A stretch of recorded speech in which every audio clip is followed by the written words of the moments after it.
basketball means to you. So your journey is an extraordinary one, where you've come from your decision to kind of skip college, go to the NBA, and then getting injured and going all the way back down to the league. Tell me about your journey. What moves you about basketball? Yeah, I started playing basketball at a young age. I was raised by my father, my grandfather, all men, so right. Sports, obviously, you know, big in the household. My dad played basketball, football. My mom actually played basketball in college. She was 6 foot.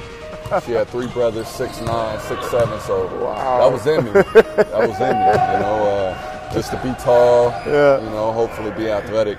So I played all sports. My dad threw me in everything, and basketball prevailed. You know, the taller I got. Yeah.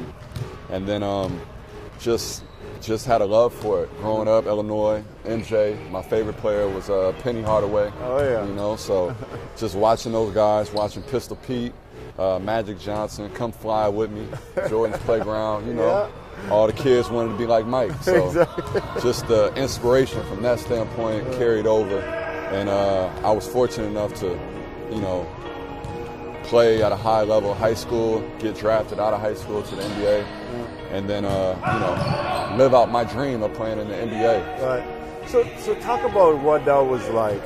For you, is it, on a daily basis, is it a competition? What is it about the league that gets under your skin? It's just, you know, it's just a passion of playing the game that you love. It's still a game. That's the thing in the NBA, professional sports in general, you get paid a lot of money to play a kid's game.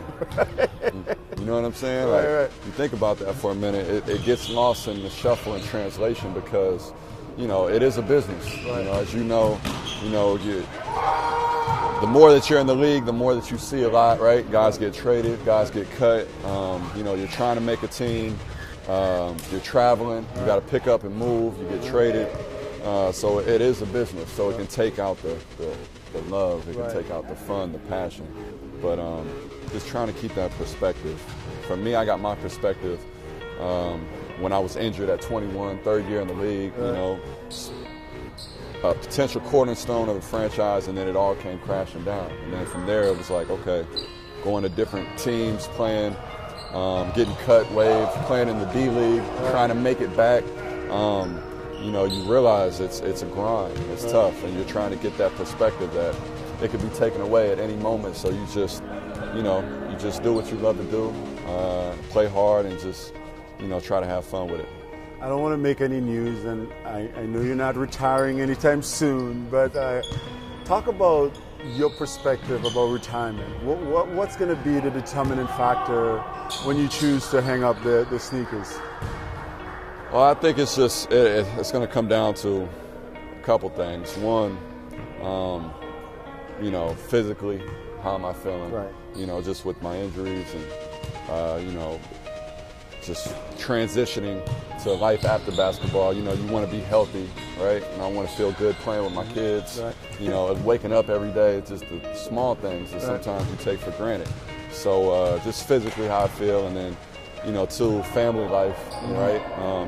You know, where's my family life at, my kids?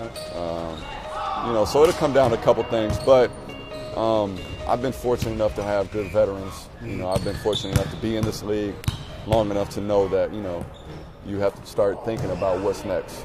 You have to start planning for the transition, right? Athletes, especially in the NBA, NFL, you know, you make all of your money, or the majority of your money, right? It's front loaded in your 20s, 30s. So you got, hopefully, God willing, another 30, 40, 50 years left. At least. At least. So you have to start planning for that and try to set some goals. So talk about, like, for you, what do you think that next passion is? I know that obviously part of the planning process is trying to figure out, is there a hobby that could be, you know, the next thing that is going to get you out of bed in the morning? So for you, what have you been kind of playing with?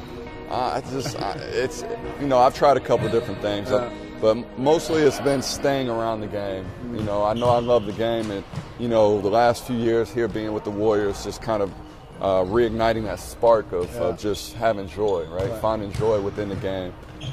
So whether that's staying around the game, coaching kids, or working maybe in a front office type situation.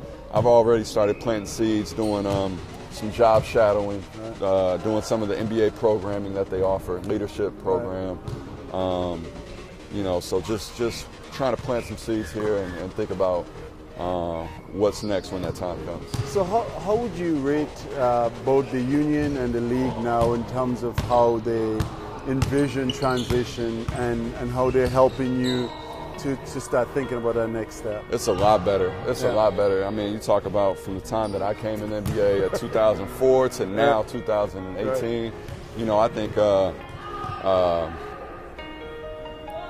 Michelle Roberts and Roger Mason, I mean, they've done an incredible job, especially Michelle, just really of coming in and having an open format, listening to the guys, listening to the players, and also doing your homework, seeing, what's happened in the past, right? Our history of seeing guys, leave the NBA and after 5 years, losing everything, being in bad situations. So putting in great programs for players to transition, and also looking out for players before us, providing health insurance for them, and the annuity program and the transitional programs of that nature. I think it's pretty healthy. Oh, cool. So, easy question.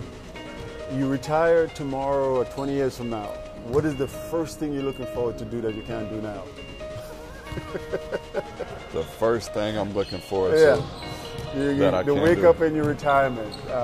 Like the thing that you wanted to do you can't do now. Just eat like trash for a month straight, without any repercussions. Just whatever. Never going on a scale. All the desserts, because I mean it's tough, man. I mean, coming in the league, chicken tenders, like I'm 18, 19, chicken tenders at halftime, wings on the plane, you got Reese's and Snickers. Now it's different, man. It's a different ball game, in order to try to, even keep up, right? And feel, halfway decent. It's just breakfast, oatmeal, and just all these different healthy quinoa. I've never heard of this stuff growing up, man. But so definitely just eating whatever I want. And finally, when you think about what might be a challenge for you in retirement, what do you worry about? What keeps you up at night in terms of the next step?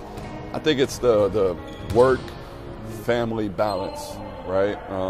Having that work and that family balance to mesh together. That's hard. That's hard for everybody, I think. And just trying to find, one, is my family happy where we're at? And then two, am I happy, right? With the passion, am I passionate about whatever I'm doing? Can I find out what I'm passionate about? I think that's the most difficult choice, especially for, an NBA player, because it's such an adrenaline rush, right? As you know, you get called to go in a game, you get that starting lineup, you got 18, 20,000 fans cheering, you're in a playoff game, the atmosphere, the cameras, the lights, it's an adrenaline rush, and you can turn into a junkie, right? Because, you chase that, and then when it's gone, it's like you still find yourself maybe chasing it. So just finding the passion, understanding the perspective on life, work-family balance, I think that's the most critical point. And finally, looking back, if you were to go back and talk to your younger self, and you say, what would you say to that 21-year-old version of yourself? Yeah, I would say first, just preaching patience. I think I was pretty open-minded, but I think I would have maybe reached out to other guys and other organizations. Coming in at 18, 19, being in one organization, that's kind of all you see. So you don't really get a chance to branch out. So if you're not maybe in a healthy environment, it can have an impact on you for later years. So just I was very fortunate to move around and see different things, right?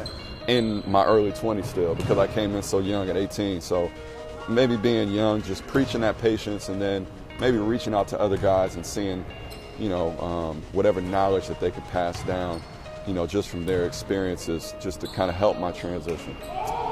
Thanks, brother. Always. Appreciate it, man. Yes, sir. Hardaway, nice play, Bullock. But once more.